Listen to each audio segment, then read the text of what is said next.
வைக்கிறேன். எல்லாருமே பாத்தீங்கன்னா 10 படிச்சுட்டு அதுக்கப்புறம் யாருமே படிக்க மாட்டாங்க. ரொம்ப கஷ்டமா இருக்கு. நீங்க எல்லாம் பாதுகாப்பா இருக்கணும்னா நாங்க உங்களை படிக்க வைக்கணும் அப்படிங்கிறதுக்காண்டி தான் நாங்க சிறைக்கு செல்றோம். எதுக்காண்டி நாங்க போராடுறோம்னு கூட இன்னும் தெரியாம நிறைய பேர் இருக்காங்க. நாங்க ரவுடி கிடையாது, கட்ட பஞ்சாயத்து கிடையாது, சமூகத்தின் விடுதலைக்காண்டி போராடிக்கிட்டு இருக்கோம்.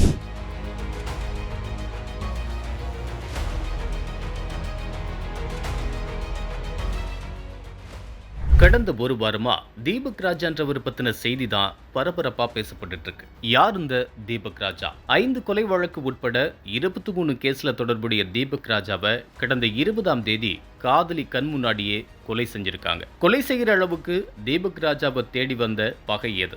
20ஆம் தேதியிலிருந்து இன்னைக்கு 27ஆம் தேதி வரைக்கும் நடந்தது என்ன? ஃபுல் டீட்டெயில இந்த தொகுப்புல பார்க்கலாம். கராத்தே செல்வின், பசுபதி பாண்டியன், வெங்கடேஷ் பண்ணையார், சுபாஷ் பண்ணையார், ராக்கெட் ராஜான்னு தென் மாவட்டங்கள்ல குற்ற பின்னணியோடு வலம் வந்தவர்களோட லிஸ்ட் நீளமானது. இதுல இருவேறு சமூகங்களை சேர்ந்த பசுபதி பாண்டியனுக்கும் வெங்கடேஷ் பண்ணையாருக்கும் தான் முதலில் பகை ஏற்பட்டதாகவும் அந்த பகை மிக தீவிரமா இருந்ததாகவும் சொல்லப்படுது. 2012ஆம் ஆண்டு பசுபதி பாண்டியன் கொலை செய்யப்பட்ட நேரத்துல தான் நெல்லை மாவட்டம் மூன்றடைப்பு பக்கத்துல வாகை குளத்தை சேர்ந்த தீபக் ராஜா பசுபதி பாண்டியனுக்கு தீவிர ஆதரவா இருந்திருக்காரு. தன்னோட தலைவர் கொலை செய்யப்பட்டதை பொறுத்து கொள்ள முடியாம அவரோட கொலைக்கு பழிக்கு பழியா எதிர்த்தரப்பினரை பழிவாங்கணும் அப்படிங்கிற திட்டத்தோட தீபக் ராஜா தன்னை இணைத்துக் கொண்டதா சொல்லப்படுது. பசுபதி பாண்டியன் மறைவுக்கு அப்புறமா தன்னோட சமுதாய மக்களுக்காக குரல் கொடுக்கும் நபரா வளர்ந்திருக்காரு தீபக் ராஜா. குறிப்பா ஒரு தலைவர் மாதிரி தனக்கு பின்னால சிலரை வச்சுக்கிட்டு ஆர்ப்பாட்டம், பொதுக்கூட்டம் மாதிரியான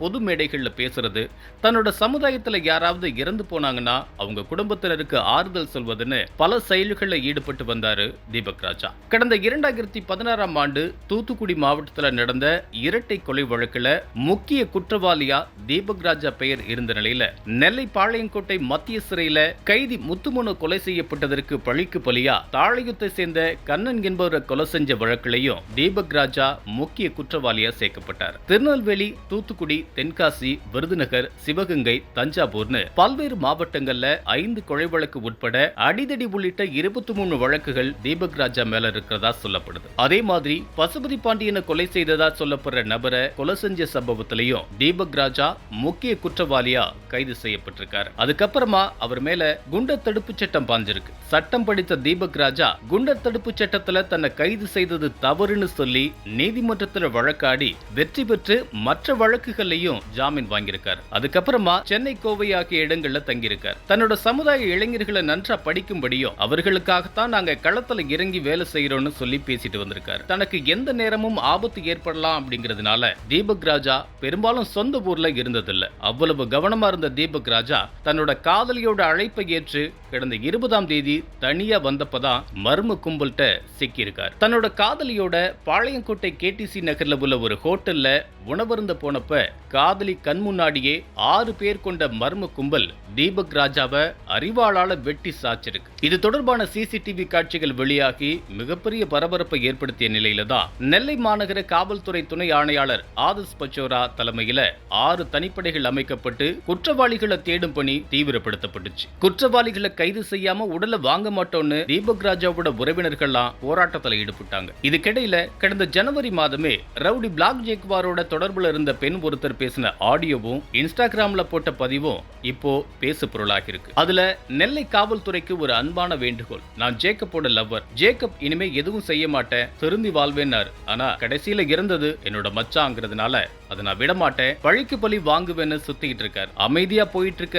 திருநெல்வேலியில எந்த பிரச்சனையும் வரக்கூடாதுங்கிறதுனால உடனே நடவடிக்கை எடுங்க, எனக்கு மிரட்டல் வருது, நிச்சயமா நீங்க இதை தடுத்து நிறுத்தியே ஆகணும் அப்படின்னு ஒரு வீடியோ வெளியிட்டதோட இன்ஸ்டாகிராம்ல அவரு சென்னையில அவரோட சமுதாயத்தை தாண்டி பல கொலைக்கு ரூட் போட்டிருக்காரு.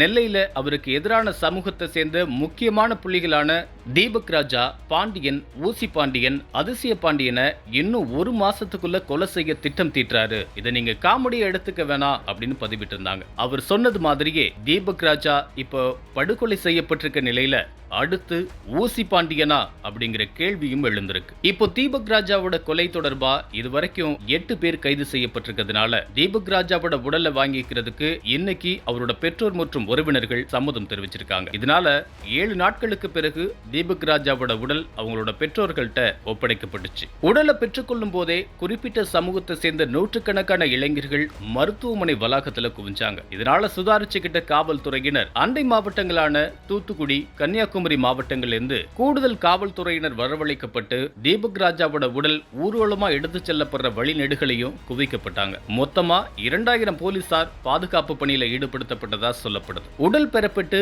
3 மணி நேரத்தை கடந்த நிலையிலேயும் ஊர்வலம் திருநெல்வேலியை தாண்டாத மாதிரி பிரம்மாண்டமான கூட்டம் கூடுனுச்சு. உடல் கொடுக்கப்பட்டு கிட்டத்தட்ட 7 மணி நேரம் கடந்த நிலையில ஆயிரக்கணக்கானோர் முன்னிலையில புத்தகங்களோட தீபக் ராஜாவோட உடல் அவரோட சொந்த ஊரான வாகை குளத்துல அடக்கம் செய்யப்பட்டுச்சு. பிடல் காஸ்ட்ரோ, சேக்வாரா போன்ற புரட்சியாளர்களோட புத்தகங்களை தீபக் ராஜா விரும்பி படிப்பாருங்கிறதுனால அந்த புத்தகங்களை தீபக் ராஜாவோட உடல் மேல வச்சு நல்லடக்கம் செய்யப்பட்டதா சொல்றாங்க.